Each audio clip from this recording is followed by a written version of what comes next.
बिस्मिल्लाहिर्रहमानिर्रहीम। अस्सलाम वालेकुम। मैं हूं मोहम्मद फ़हीम। खैबर पख्तूनख्वा में सेनेट इंतखाबात थोड़े मुख्तलिफ होने जा रहे हैं। ऐसा हो ही नहीं सकता कि पूरे मुल्क में सियासी सरगर्मी हो और खैबर पख्तूनख्वा उससे बाहर हो। जो कुछ पूरे मुल्क में, वफाक में, पंजाब में या सिंध में पीटीआई के साथ हुआ है, अब शायद पीटीआई उसका इनडायरेक्ट ही सही लेकिन बदला लेने का फैसला कर चुकी है। इलेक्शन कमीशन ने जो मखसूस नशिस्तें सुन्नी इत्तेहाद कौंसिल से ले ली थी और वो उन्होंने दीगर जमातों को दे दी।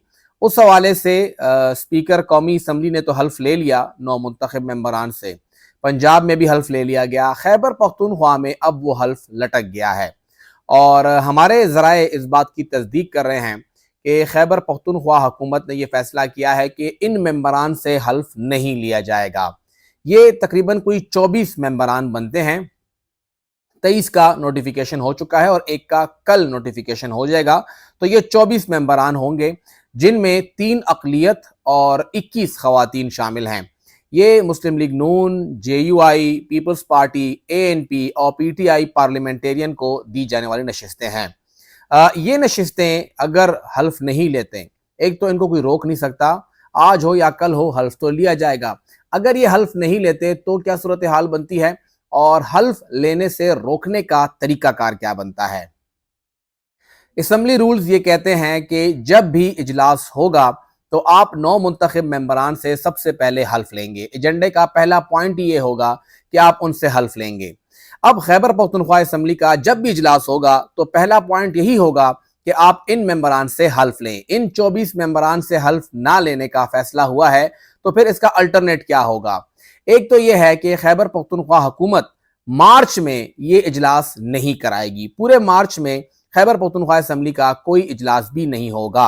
हत्ता कि 2 अहम एजेंडा पॉइंट्स हैं जो कि होने लाजमी हैं।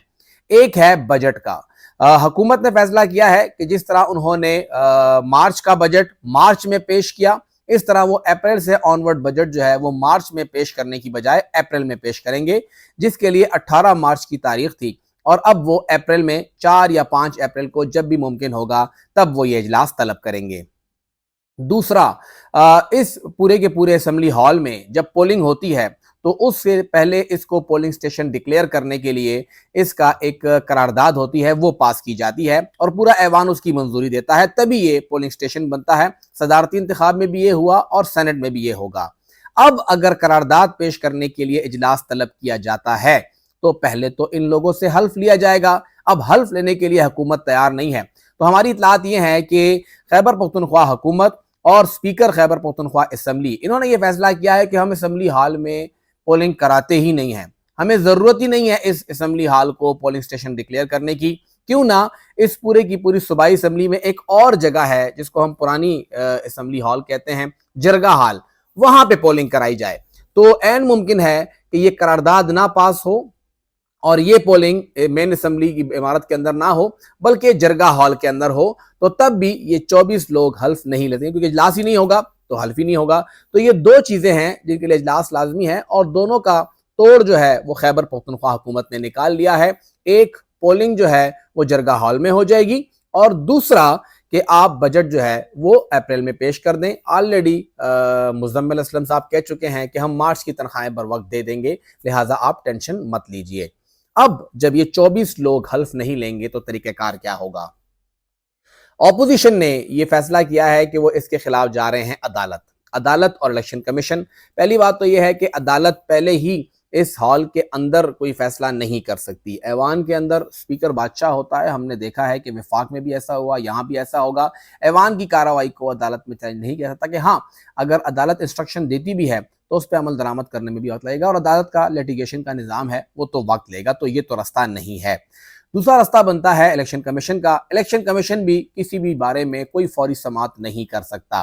तो इस वक्त जो सूरत हाल लग रही है वो यही लग रही है कि ये 24 मेंबरान हल्फ नहीं ले सकेंगे। अब जब ये लोग हल्फ नहीं लेंगे तो ऐवान की सूरत हाल क्या बनती है। इस वक्त ऐवान जो है वो 118 मेंबरान पर मुश्तमिल है और 118 मेंबरान में अपोजिशन के पास 27 मेंबरान हैं और हुकूमत के पास 91 मेंबरान है। 7 जनरल सीट हैं, 2 टेक्नोक्रेट है, 2 खवातीन हैं।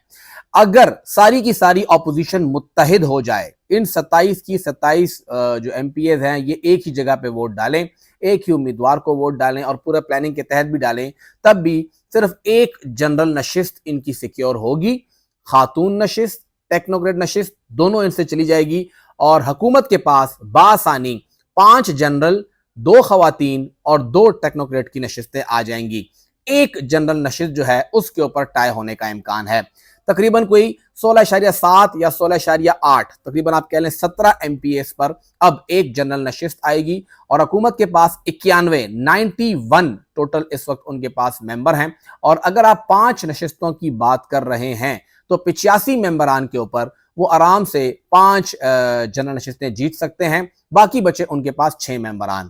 اگر یہ 6 ممبران چھٹے امیدوار، اگر حکومت ایک چھٹا امیدوار کھڑا کرتی ہے، آلریڈی بندے ان کے ہیں وہاں پہ، وہ چھٹا بھی کھڑا کر سکتی ہے، اس چھٹے ممبر کو یہ 6 ممبران ووٹ کرتے ہیں تو یہ بنتے ہیں 600 پوائنٹس، یعنی ان کو چاہیے 17 پوائنٹ۔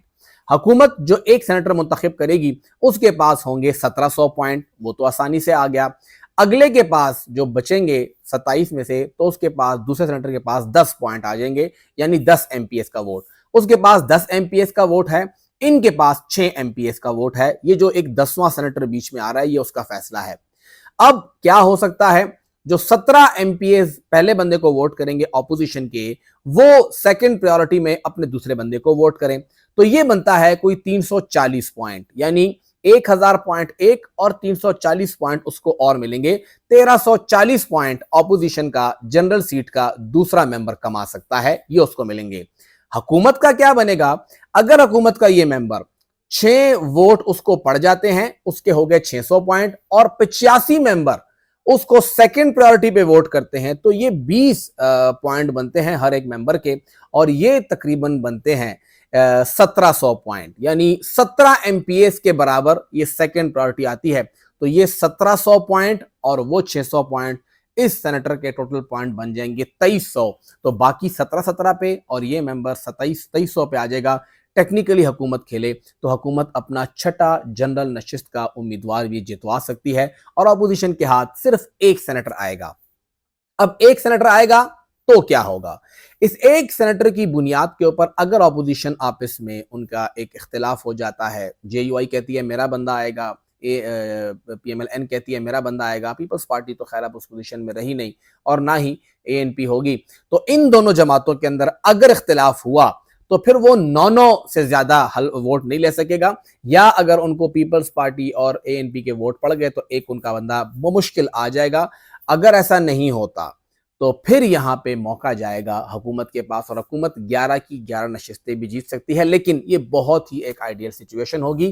فی الحال حکومت یہاں پہ خیبر پختونخوا میں 10 سیٹیں جیتنے کی پوزیشن میں ہے، اور اس 118 کے ہاؤس کے اندر 6 جنرل، 2 خواتین اور 2 ٹیکنوکریٹ نشستیں وہ خیبر پختونخوا میں پاکستان تحریک انصاف جیتنے کی پوزیشن میں ہے، اور اپوزیشن کو صرف ایک نشست ملے گی۔ اس کے بعد سارے کے سارے حلف بھی لے لیں، سارے کے سارے آگے بڑھ جائیں۔ اب دیکھنا یہ ہے کہ اس پورے معاملے کو ان اگلے 13 دنوں کے اندر کیسے حکومت لے کے چلتی ہے۔